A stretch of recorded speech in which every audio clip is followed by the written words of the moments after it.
আসসালামু আলাইকুম প্রিয় শিক্ষার্থীরা, তোমাদেরকে সপ্তম বায়োলজির ক্লাসে স্বাগতম।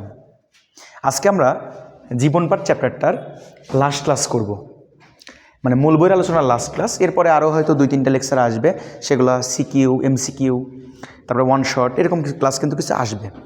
তো আজকে আমাদের এই অধ্যায়ের শেষ ক্লাস কিন্তু। লাস্ট টপিকসটা কি? দ্বিপদ নামকরণ পদ্ধতি। এই দ্বিপদ নামকরণ পদ্ধতিটা কিন্তু তোমরা কি বলে না বুঝে কিন্তু অনেক কিছু মুখস্থ করে ফেলো। তো আজকে আমরা দেখব যে আসলে জিনিসটা মুখস্থ করা লাগবে নাকি বুঝে মনে রাখা যায়। আশা করি তোমরা বুঝে মনে রাখার চেষ্টা করবা। দেখবা প্রত্যেকটা জিনিসের মধ্যে একটা নিয়ম আছে যে এটা থেকে এটা হয়, এটা হলে এটা হয়। তো চলো আমরা কথা না বাড়ায়ে ক্লাসটা শুরু করে দিই। কি বলছে? দ্বিপদ নামকরণ। দেখো, দ্বি কথাটার অর্থ কি জানো? দুই। আর পদ বলতে কি বোঝাচ্ছে? শব্দ। তার মানে দ্বিপদ নামকরণ হলো একটা পদ্ধতি, যে পদ্ধতিতে কয়টা শব্দ ব্যবহার করা হয়? 2টা শব্দ ব্যবহার করা হয়। মনে রাখবা, যে 2টা শব্দ ইউজ করা হয় তার প্রথমটির নাম হচ্ছে গণ, দ্বিতীয় খণ্ডটির নাম হচ্ছে প্রজাতি খণ্ড। তো মনে রাখবা আজকের পর থেকে যে দ্বিপদ নামকরণের যে 2টা খণ্ড, তার ফার্স্ট খণ্ডের নাম হচ্ছে গণ, সেকেন্ড খণ্ডের নাম হচ্ছে কি? প্রজাতি, জেনাস এবং কি স্প্যাসিস। এখন কোশ্চেন, এটা কিভাবে পরীক্ষায় দিবে? পরীক্ষায় এমসিকিউ দিতে পারে দ্বিপদ নামকরণের প্রথম খণ্ডটিকে কি, দ্বিপদ নামকরণের দ্বিতীয় খণ্ডটি কি। গেল, চলো উদাহরণ শিখি আমরা। কি বলছে? একটি জীবের বৈজ্ঞানিক নাম 2টি অংশ বা পদ নিয়ে গঠিত। প্রথম অংশটির নাম হচ্ছে কি? গণের নাম, আর দ্বিতীয় অংশটির নাম কি বলছ? প্রজাতির নাম। উদাহরণ দিয়েছে গোল আলুর বৈজ্ঞানিক নাম কি? সোলানাম টিউবারসাম। তাহলে সোলানাম অংশটা হচ্ছে গণ, আর টিউবারসাম অংশটা কি বলতো? প্রজাতি। ওই কথাই বলছে এখানে। এবার চলে আসি আমরা নিচের দিকে। কি বলছে? নামকরণ, এই যে প্রথমটা গণ, দ্বিতীয়টা প্রজাতি, এরকম নামকরণের যে প্রক্রিয়া, এই প্রক্রিয়ার নামই দ্বিপদ নামকরণ বা বাইনোমিয়াল নমেনক্লেচার। বাই কথাটার অর্থ হচ্ছে দুই বা দ্বি। বাইনোমিয়াল, এই বাইনোমিয়াল বলতে বোঝাচ্ছে হলো 2টা পদ। নোমিয়াল তার মানে কি? বাইনোমিয়াল তার মানে কি? কয়টা পদ? 2টা পদ। আর নমেনক্লেচার শব্দের অর্থ হচ্ছে নামকরণ। তার মানে বাইনোমিয়াল নমেনক্লেচার মানে হচ্ছে দ্বিপদ নামকরণ। তার মানে আমরা এখান থেকে যদি কখনো প্রশ্ন হয় দ্বিপদ নামকরণ কাকে বলে বা দ্বিপদ নামকরণ বলতে কি বুঝো, আমরা একটা সুন্দর সংজ্ঞা দিব।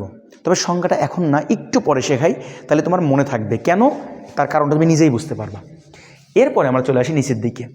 তো কী বলছে? যে নামকরণের উপর লক্ষ্য করে তোমার হচ্ছে দ্বিপদ নামকরণ পদ্ধতি লক্ষ্য একটাই।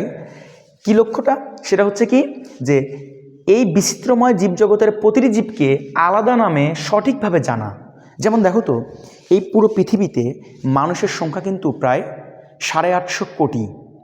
তুমি যদি একটা মানুষ সম্পর্কে ভালো মতো জানতে পারো, তাহলে পুরো 850 কোটি মানুষের কিন্তু সম্পর্কে তোমার একটা সুন্দর আইডিয়া হয়ে যাবে। আবার তুমি একটা আম গাছ সম্পর্কে যদি জানতে পারো, পুরো পৃথিবীর আম গাছ সম্পর্কে তোমার জানা হয়ে যাবে। এই যে আম গাছের বৈজ্ঞানিক নাম একটা, মানুষের বৈজ্ঞানিক নাম একটা, কুকুরের বৈজ্ঞানিক নাম একটা, এই যে প্রত্যেকটা উদ্ভিদ বা প্রাণীর বৈজ্ঞানিক নাম পৃথক পৃথক। এই যে ওই পুরো প্রজাতি সম্পর্কে তুমি যদি সহজভাবে জানতে চাও, তাহলে এই জানার উদ্দেশ্যেই এই দ্বিপদ নামকরণ ব্যবহার করা হয়েছে। যে হোমোসেপিয়ান্স বলতে এই প্রজাতির, সেপিয়ান্স প্রজাতির যত জীব আছে বা যত প্রাণী আছে, সবাই এই সেপিয়ান্সের অন্তর্ভুক্ত হবে। বুঝছো নাকি বোঝো নাই?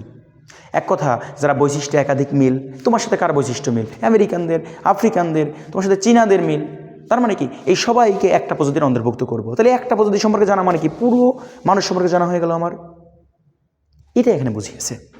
এবার আমার এটা মূল কথা না, মূল কথা হচ্ছে তুমি যে একটা বৈজ্ঞানিক নাম দিবা, এটা দেওয়ার জন্য কিছু নিয়মকানুন আছে। এই নিয়মকানুন মেনটেন করে তোমাকে বৈজ্ঞানিক নাম দেওয়ার পরে তুমি দিয়ে দিলে আর হবে? কারণ আমি বললাম যে আজকের পর থেকে মানুষের বৈজ্ঞানিক নাম মোটু মোটু হয়ে গেল, মানুষের বৈজ্ঞানিক নাম পাটলু পাটলু হয়ে গেল? কখনো না। কেন হবে না বলো তো? কারণ তুমি যে নামকরণটা দিয়েছো তার স্বীকৃতি কেউ কিন্তু দেয় নাই। মনে রাখবা, কেমিস্ট্রিতে যেমন কোনো কিছু তুমি যদি আবিষ্কার করো বা কোনো কিছু যদি করো, তাহলে কিন্তু সেটা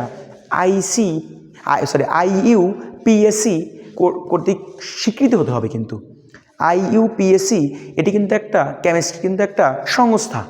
এই সংস্থা যদি তোমার কেমিস্ট্রির আবিষ্কারটাকে যদি স্বীকৃতি প্রদান করে, তাহলে পুরো বিশ্বে ওইটা ওই নামে চলবে।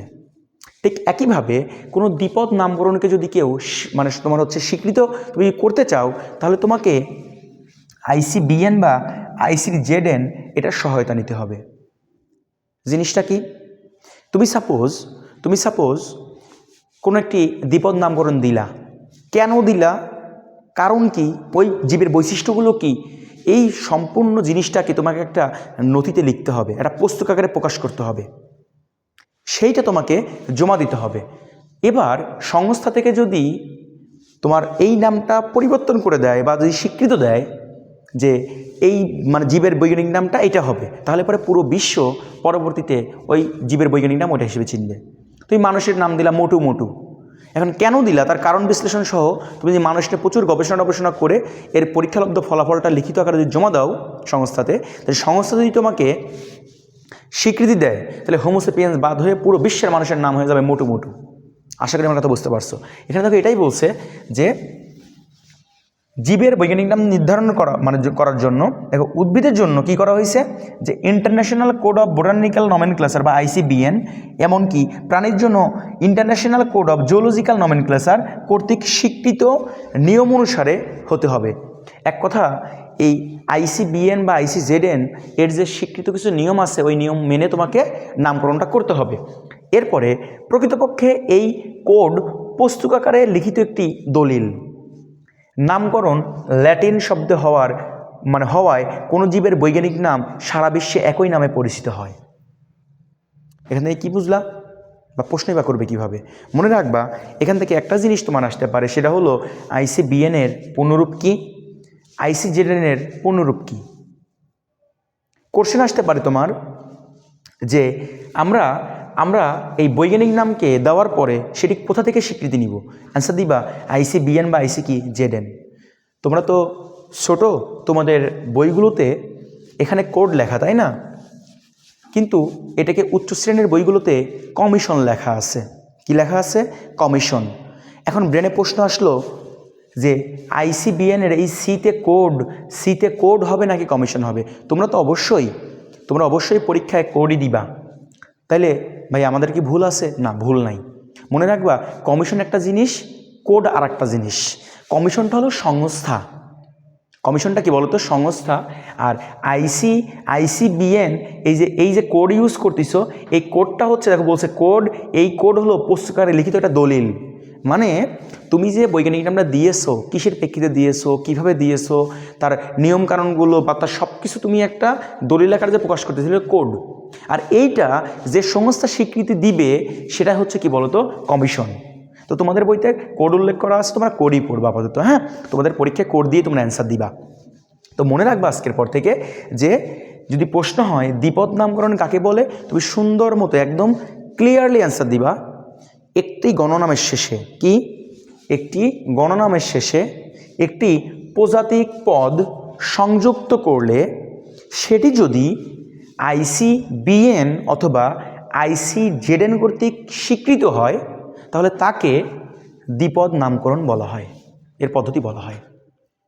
আমি আবারও বলি, একটি গণনামের শেষে একটি প্রজাতিক পদ সংযুক্ত করলে সেটি যদি ICBN বা ICZN কর্তৃক স্বীকৃত হয়, তখন এই পদ্ধতিকে দ্বিপদ নামকরণ পদ্ধতি বলে। আশা করি তুমি বুঝতে পারছো কেন আমি সংজ্ঞাটা শুরুতে দিই নাই। সবচেয়ে বেশি গুরুত্বপূর্ণ MCQতে এর পুনরূপ চায় এবং ক নাম্বারের পুনরূপ চায়, এবং খ নাম্বারে এসে দ্বিপদ নামকরণ বলতে কি বুঝো। তুমি এই সংজ্ঞাটুকু দেওয়ার পরে নিচে একটা উদাহরণ দিয়ে দিবা, মানুষেরটা দিয়ে দাও। প্রথমটা গণদ্বিতীয়রা প্রজাতি, সুন্দর, হোমোসেপিয়েন্স। আশা করি আমার কথাগুলো ক্লিয়ার বুঝতে পারছো। এবার যে ল্যাটিনের কথা বলছে, এই কেন বলছে এর ব্যাখ্যাগুলো আমরা নিচে দিয়ে দিচ্ছি, নিচে সুন্দর করে নিয়মগুলো লেখা আছে। এবার চলে আসি পরবর্তী প্যারাতে। কি বলছে এখান থেকে তোমাকে পড়তে হবে কি, 1753 সালে, সালগুলো কিন্তু পরীক্ষা অনেক সময় দিয়ে দেয়। 1753 সালে সুইডিশ বিজ্ঞানী ক্যারোলাস লিনিয়াস,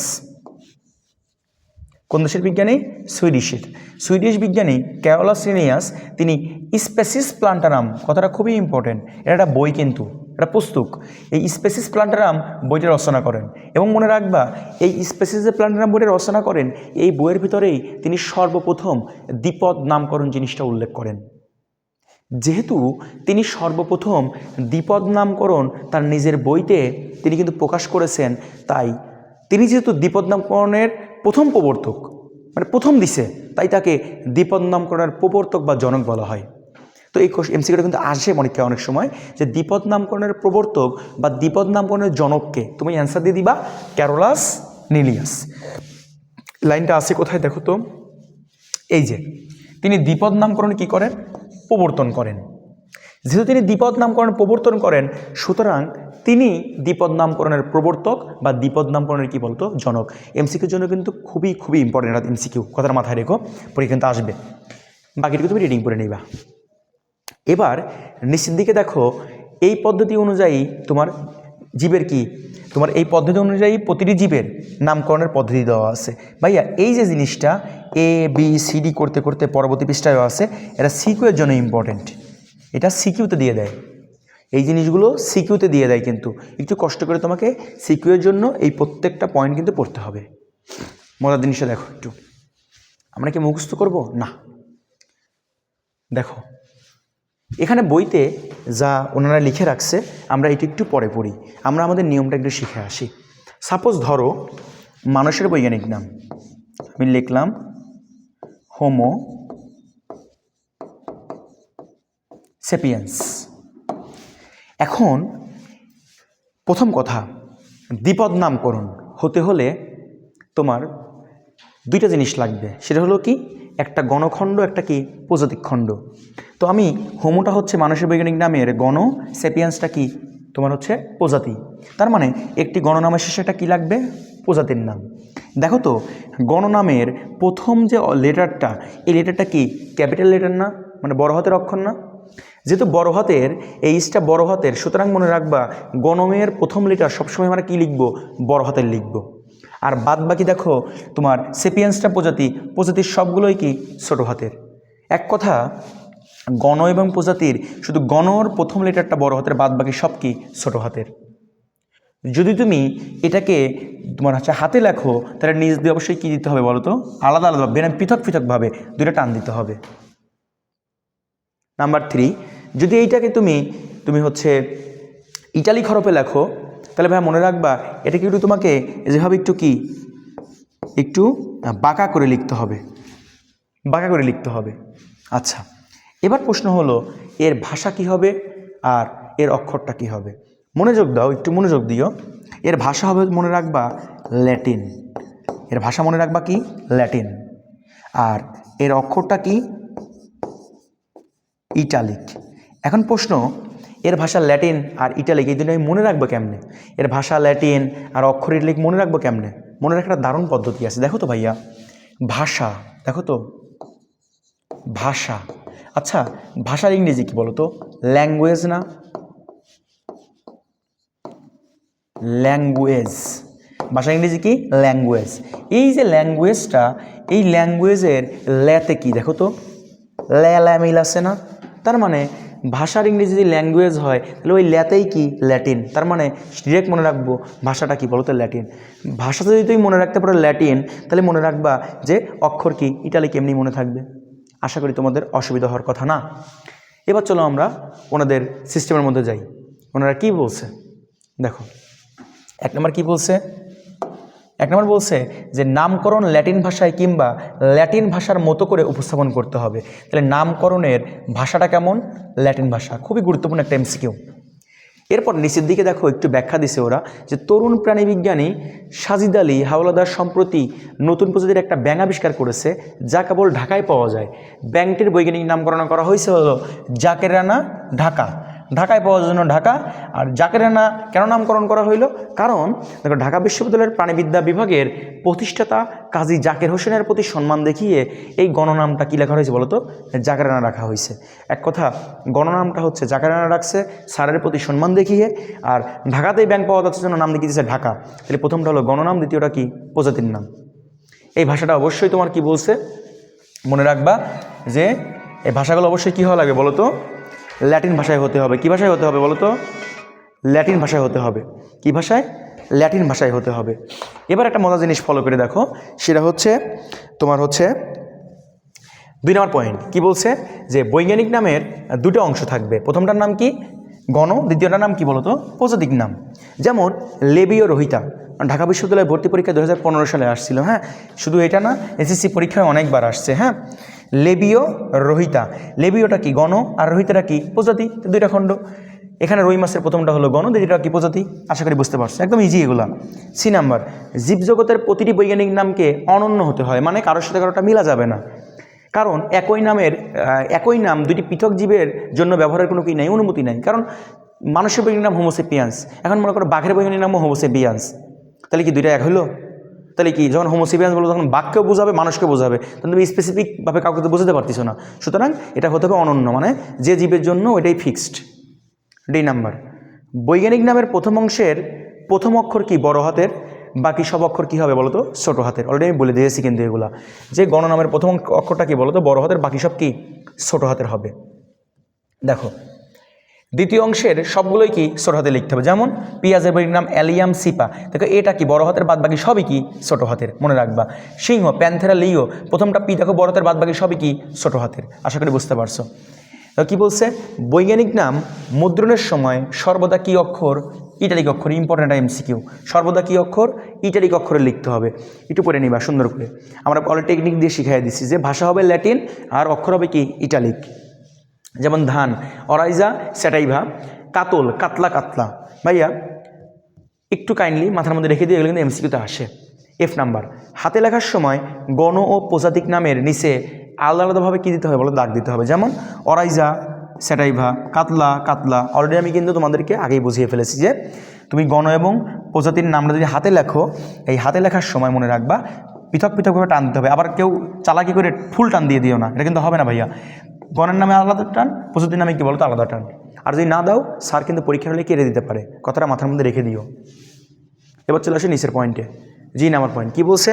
যদি কয়েকজন বিজ্ঞানী একই জীবের বিভিন্ন নামকরণ করেন, তবে অগ্রাধিকার আইন অনুসারে প্রথম বিজ্ঞানী কর্তৃক প্রদত্ত নামটি গৃহীত হবে। এখন মনে করো আমু মনে করো যে হাতির বৈজ্ঞানিক নাম দিছি, আবার মনে করো আরও 5 জন বিজ্ঞানী মনে করো হাতির বৈজ্ঞানিক নাম দিছে।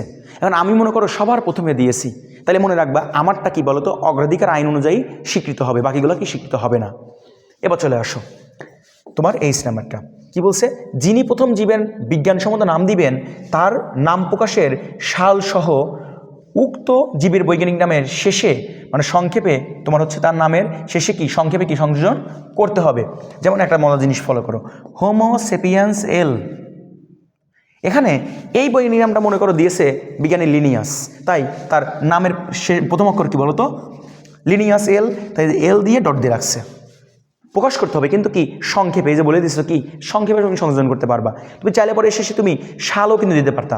মনে করো এটা দিয়েছে মনে করো যে 1920 সালে সাপোজ ধরে নাও, বা 1925 সালে, তখন তুমি এই সালটাও কিন্তু তুমি এর সাথে সংযুক্ত করতে পারবা। কিন্তু তোমার নামটা যখন তুমি লিখবা, তোমার বড় নাম লেখা যাবে না, তোমার নামের সংক্ষিপ্ত আকারে প্রকাশ করতে হবে।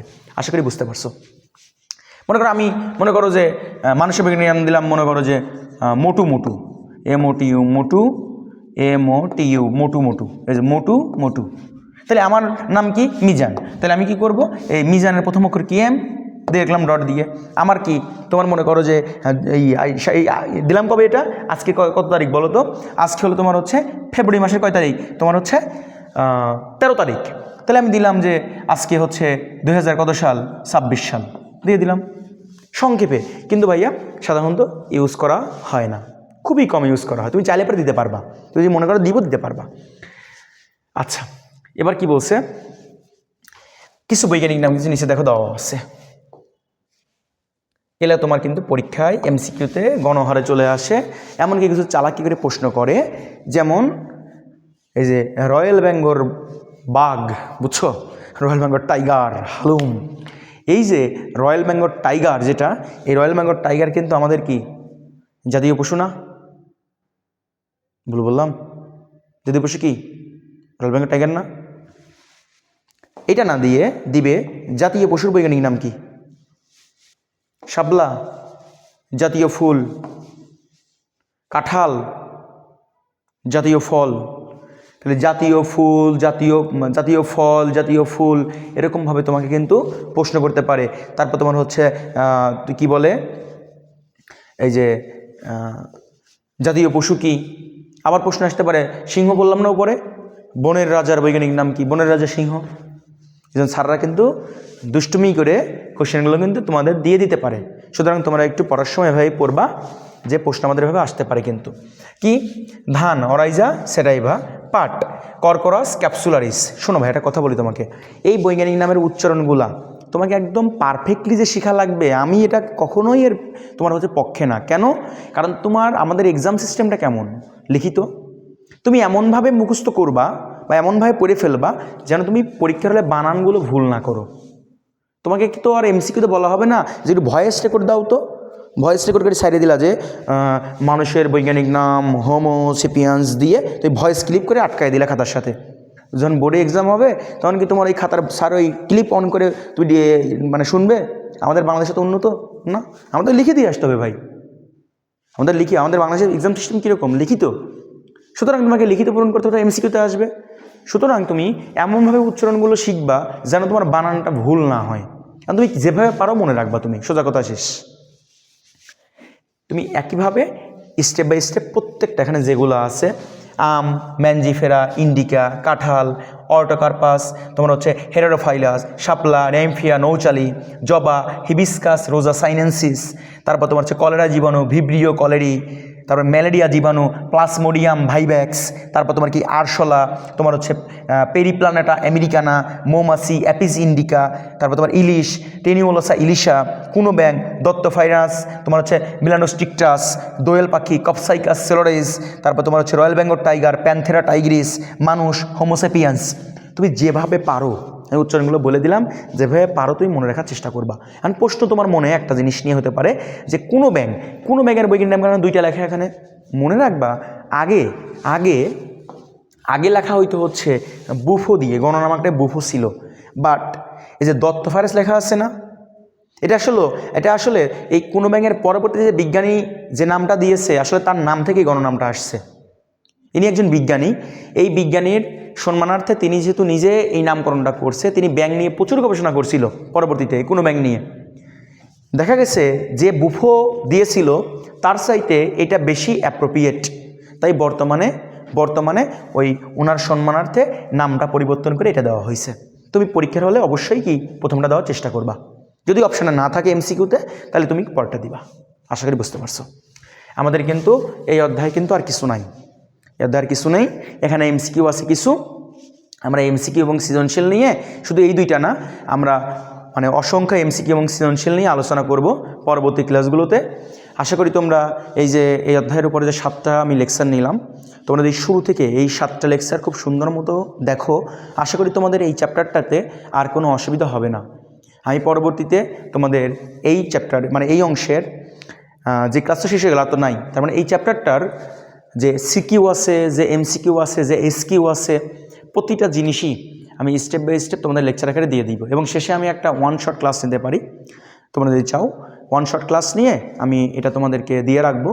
ভিডিওগুলো সবগুলোই তোমরা মিজান একাডেমি এই ইউটিউব চ্যানেল এবং Mizan biology chemistry YouTube channel আছে, এখানে তোমরা পাবা। আমাদের ফেসবুক পেজেও তোমরা পাবা, একই নামে আছে, ফেসবুক গ্রুপেও তোমরা পাবা। সুতরাং তোমরা যে কোনো জায়গা থেকে দেখে নিতে পারো। আর কোন অধ্যায়ের কোন টপিকগুলো তোমাদের কাছে প্রচণ্ড কঠিন লাগে অবশ্যই আমাকে কাইন্ডলি জানিয়ে দিবা। আমাদের ফেসবুক পেজে গিয়ে বা এখানে ভিডিও নিচে কমেন্ট করে তোমরা জানাতে পারো। আমি পরবর্তীতে তোমাদের সেই অংশগুলো ক্লাস নিয়ে দিব।